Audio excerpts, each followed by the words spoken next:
Delbert Child Munsee was born on March 2, 1925, in the rural community of Paul, Idaho. It was a small farming town where life moved at the pace of the seasons and neighbors often felt like extended family. The open fields and wide skies shaped the backdrop of his earliest days. Elva Augusta Child was born on July 14, 1887, in Ogden, Weber County, Utah. She was born during a period when Utah was still adjusting to rapid settlement, new communities, and growing infrastructure in the American West. Her childhood took place in a region where families worked closely together, shared responsibilities, and relied on one another. Daily life during this time was shaped by agriculture, community involvement, and the practical demands of rural living. Elva grew up at a time when education, family values, and self-reliance were emphasized in households across Utah. Children learned early to contribute, whether through household tasks, helping care for younger siblings, or assisting with seasonal work. Records from the region and era show that communities were closely connected, with neighbors, church congregations, and extended families providing support networks. This environment likely influenced Elva's early worldview and the way she approached responsibilities later in life. As she entered adulthood, Elva lived during a time when marriage and family life were commonly expected roles for women. On March 10, 1908, at 20 years old, she married George William Munsee in Shelley, Idaho. At the time of their marriage, George was 30 years old, making him about 10 years older than her. This marked a new chapter in Elva's life, transitioning from daughter to wife and eventually mother. George Munsee was a hardworking man, deeply rooted in the rhythms of rural Idaho. He and his wife had 9 children in their bustling household, and Delbert was the 9th child. The Munsee home was filled with the energy of a large family, and those early years were shaped by the closeness of a big household. However, George's life took a difficult turn when he fell ill. Over the course of 2 years, he suffered from a spinal abscess that led to spinal meningitis and eventually paralysis. He passed away on September 5, 1926, when Delbert was just a little over 1 year old. After George William Munsee passed away in 1926, Elva was 39 years old. She remained in Idaho, raising her children and managing the responsibilities of the household on her own.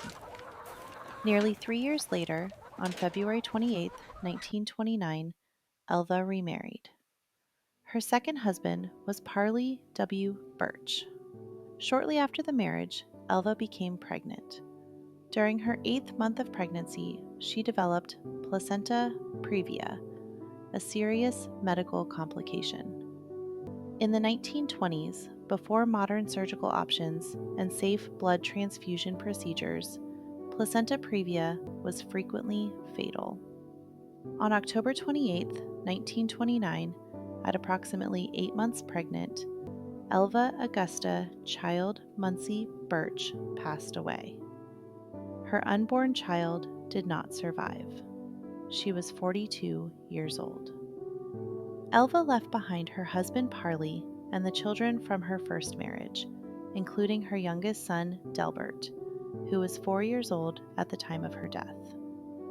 Her life remains documented through records, and her legacy continues through her descendants. With both parents now gone, his living situation changed. Historical records indicate that Delbert lived with and was raised by his older siblings. During this time, it was common for younger children in similar circumstances to remain within the family rather than be placed in outside guardianship. His childhood and early adolescence were shaped by these household arrangements and the shared efforts required to provide stability. Delbert grew up during the Great Depression, a period marked by limited resources and economic hardship across the country. Daily life required adaptability, practical skills, and cooperation among family members.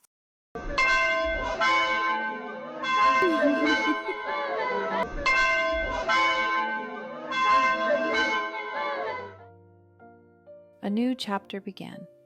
After losing both parents early in life and growing up in the care of his older siblings, Delbert reached a point where his life shifted in a new direction.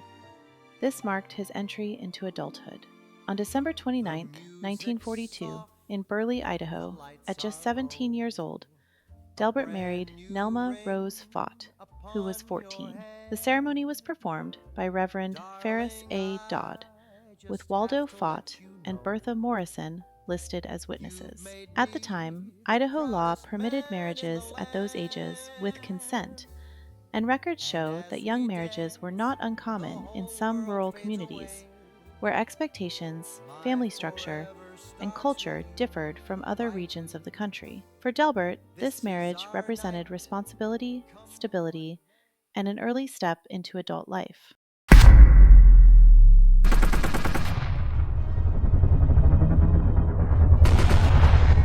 By 1943, the Second World War had become a defining force across the globe.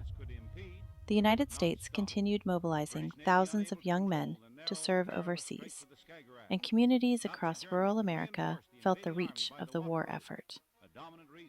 On July 22, 1943, in Pocatello, Idaho, Delbert Child Munsee enlisted in the United States military. He was 18 years old. His enlistment record lists his residence as Cassia County, Idaho, and his civilian occupation as farmhand, General Farms, work typical of the region and the era.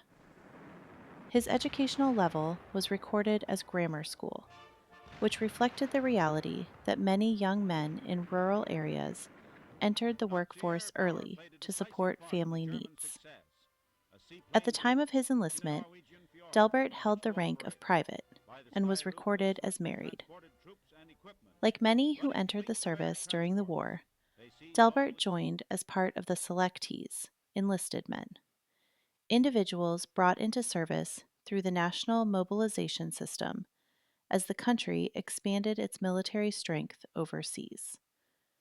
From the farms and small communities of Idaho, Delbert stepped into military service during one of the most significant global conflicts in history. This moment marked his transition from rural civilian life to the uniformed ranks of the U.S. Army during World War II. Your country needs you. His journey began at Camp Roberts, California, where thousands of young men just like him learned the foundations of soldiering: discipline, endurance, obedience, and resilience. But Delbert wasn't just any recruit. He volunteered for something tougher, something reserved for the determined and the fearless. So you want to be a parachutist? Good. That means you have courage. But don't think being brave makes jumping a cinch. You're going to find out that there's a lot more to it than making breathtaking leaps out of flying transport. He volunteered for the Paratroopers. His advanced training continued at Fort Benning, Georgia, the birthplace of America's airborne forces. There, he faced grueling physical trials: long marches, obstacle courses, jump towers, and finally, real jumps from military aircraft. Every leap was a statement. I am willing to risk everything. That spring, Delbert returned home briefly on furlough, recovering from a broken leg, an injury that could have ended his airborne path. But it didn't. He healed, returned, and finished training. Soon after, he earned the silver jump wings that marked him as a United States paratrooper, one of the most demanding and dangerous roles in the Army. Those wings symbolized a soldier trained to drop into combat from the sky, ahead of the main force, often surrounded, isolated, and holding the line against overwhelming odds. After airborne school, Delbert was assigned to the 501st Parachute Infantry Regiment. He joined Company F, 2nd Battalion, 101st Airborne Division. He now trained with the men he would fight beside. The regiment assembled at Camp Toccoa, Georgia, where Company F learned to move as a unit: long marches, weapons drills, and constant conditioning. The training was physical, relentless, and unforgiving. Trust was built step by step. Later, in 1943, the regiment moved to Camp McCall, North Carolina. There, training intensified. Night jumps, battalion maneuvers, live fire exercises. The work was no longer about qualification. It was about survival. By the end of the year, the 501st was ready. Delbert was sent to Camp Shanks, New York, the Army's final staging point before overseas movement. It was a place of transition. Men arrived as soldiers in training and left as soldiers bound for war. The days were filled with processing and preparation, medical checks, equipment inspections, final issue of gear. Every man was expected to be ready when the order came. There was waiting, too, time spent in barracks, time spent thinking about what lay ahead. Army leaders understood what that waiting could do, so Camp Shanks worked to keep men occupied and focused. There were opportunities for rest and recreation, organized activities, entertainment meant to distract, even briefly, from the crossing to come. None of it was meant to make the war seem easier, only to steady men before they boarded ships bound for Europe. I'm telling you, hurry up and wait. That's all we do here. Better than the alternative, though. He carried everything he would need: his equipment, his training, and the weight of what was coming. From there, he crossed the Atlantic toward combat. All right, men, move out. Get loaded onto those cars, double time. Next stop, the boats.